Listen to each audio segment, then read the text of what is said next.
ఇన్స్టెంట్గా ఇప్పుడు మేము కొన్ని విషయాలు చెప్పలేమండి. ఎవరైనా ఉపాసకులు వాళ్ళు ఉపాసకులు అని చెప్పుకుంటారు, అది పిశాచ ఉపాసకనా దేవతా ఉపాసకుడా అనేది వాళ్ళకి తెలుస్తుంది.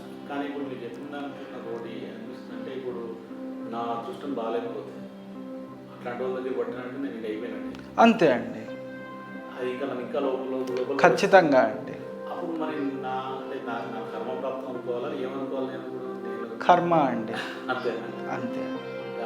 ఆయన దగ్గర తప్పించుకోలేక అక్కడెక్కడే తిరుగుతుంటారు. వాళ్ళకి గనక సమయం వస్తే, ఇప్పుడు సింపుల్గా మీకు జాతక ప్రకారం చూసుకుంటే నవమ స్థానం బాగుందనుకోండి, వాళ్ళ దరిదాపుల్లోకి వెళ్ళరు. ఏదో ఒక గురువులు కానీ స్పిరిచువల్ ఎనర్జీస్ కానీ మీకు సహాయం చేస్తూ ఉంటాయి. నేచర్